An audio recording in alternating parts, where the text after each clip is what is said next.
I was looking at the free section of my favorite website when I saw someone giving away a lawnmower. I jumped into my car and drove across town to pick it up. It was sitting with other items from the garage, so I was guessing that they were clearing unwanted items from the garage, and I hate to say it, but I wasn't completely sure why they were giving it away. That is until I got a good look at it.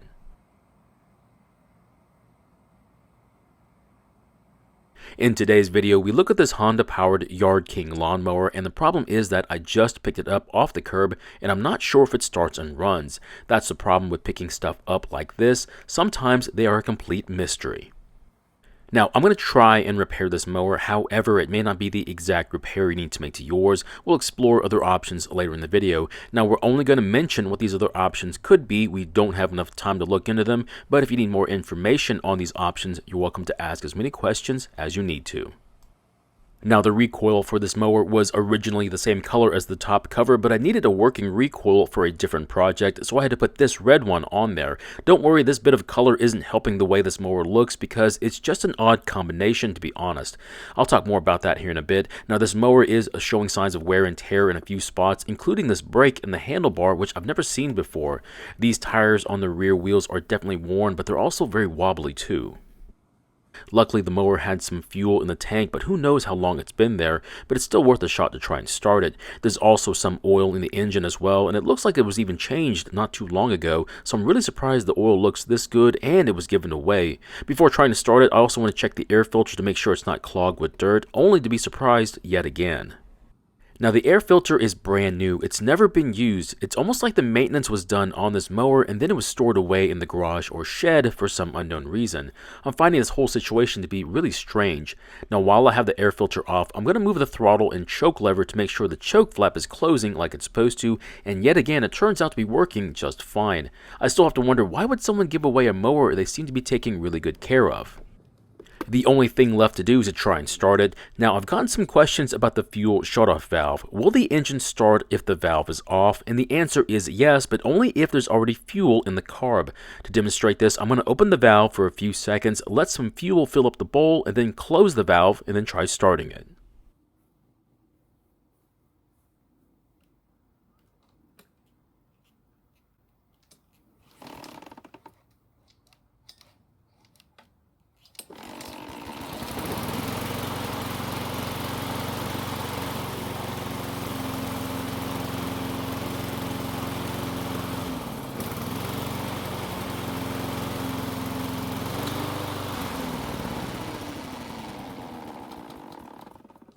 Well, the good news is that it started and ran. The bad news is that the engine only runs when the carb is in the choked position, which means the carb will need to be looked at. Also, the recoil has some issues winding the rope back up. The other problem is that the self-propel doesn't seem to work, which is a really serious issue if I intend on selling it.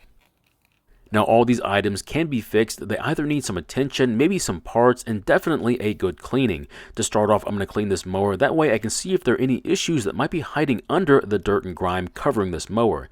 If you've seen my videos before, you know that I like to clean the stuff I work on. It's not just for that very reason, but also I do it because I'm filming the repairs. Now, I'm going to remove the blade because it's going to be in my way for a good cleaning on the deck. The weird part is that the blade was still sharp. That means the person who had this mower before went the extra mile and either sharpened it or had it sharpened. I'm starting to get a picture of what's going on here with this mower, and I hate to say it, but it's not a good one. Now, normally I would only use water to try and remove the grass. However, on this one, I had to use my round scraper to get as much off as possible before using the water. Of course, if you want to use a pressure washer instead, that'll work extremely well on this type of cleaning. After I get the majority of the grass gone, I'll then take the easy route and just spray the rest of it away. You don't have to get it spotless, but I would try and do the best you can with the time you have available. Not only does it look 100 times better, I don't see any rust or holes, so even though this deck design isn't very elegant looking, it apparently is very robust.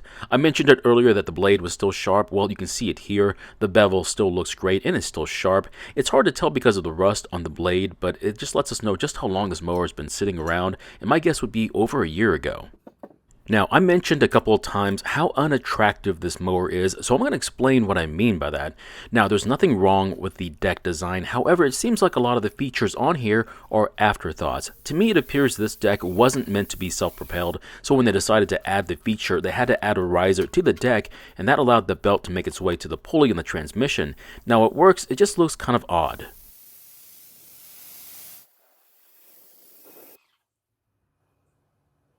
The problem is that the Honda engine is kind of tall, so with the combination of the riser for the belt, it makes it look like a really long neck. The concept of the riser is typically built into the deck, that way it can either be self-propelled or not, but the way they did it on this mower, it doesn't look very good. It makes the mower appear to be a bit top-heavy. Like I said, I never really looked at mower design as a topic of interest, but it's hard not to notice just how strange this setup is. You know, this mower really wasn't that dirty. That is until you start to look closer at it and realize there's dirt hiding in places you can't see.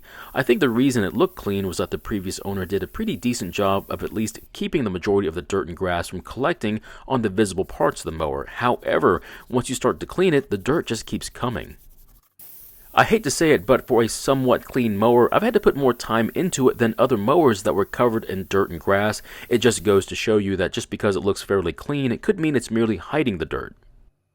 Now, I never expect the owner to remove the belt cover to clean it, and this one doesn't disappoint. Surprisingly, there's not more rust damage here than there is. This is also where the drain hole is for the deck, and it's also clogged. This would also explain why the water was having a hard time draining through the deck, but a quick blast in the drain hole fixes the issue. Now, there's a lot of dirt on the transmission, so before I start to scrub on them, I'm going to let the degreaser soak in a bit. While I wait, I'm going to start to clean these odd-looking wheels. You know, I didn't realize it until I was looking at this video that the drive wheels have tires with good tread on them, while the non-driven wheels are bald, which doesn't make any sense. Most often, the drive tires are just as worn out, if not more so, than the non-driven tires. The only explanation that I can come up with is that the front wheels must have been replaced at some point in its life, then on top of that the self-propel must have stopped working, so there wasn't much wear on them after that point. The other option would be that they rotated the tires from the rear to the front, but most users aren't aware that the tires even come off the wheels. We're finally done cleaning, which is great news because we can now finally get to looking at the drive line. If we can't get the self-propel to work again, I'm not sure I'll be able to sell this mower. Next, I'm going to activate the self-propel and then pull on the rope just to see if it'll turn the wheels. I don't need them to turn much, I just need to see them move, and I hate to say it though, they didn't move at all. I'll try to turn the pulley by hand and see if that makes a difference, but I don't think it matters. That makes me think there's either a problem with the gears inside the transmission, or there's an issue with the arm that engages the drive. Oddly enough, I kept trying to spin the pulley, and they did eventually start to rotate. I'll speed up the video to make it easier to see.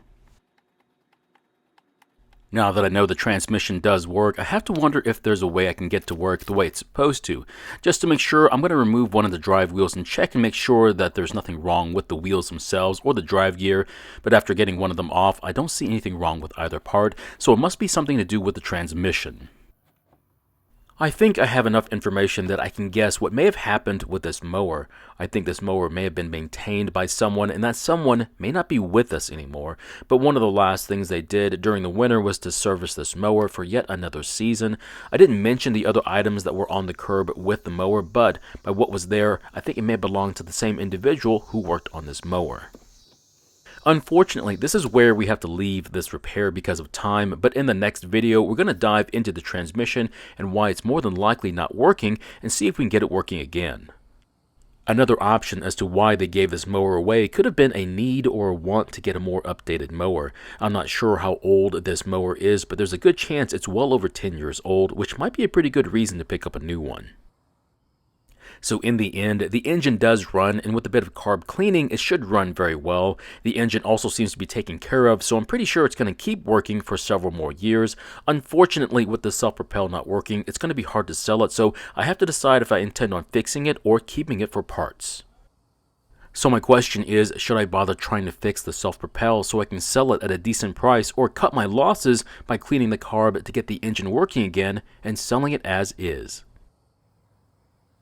Thank you for watching. I really do appreciate your time here. Please feel free to ask me any questions about this project or your own projects, and I hope to see you in the next video.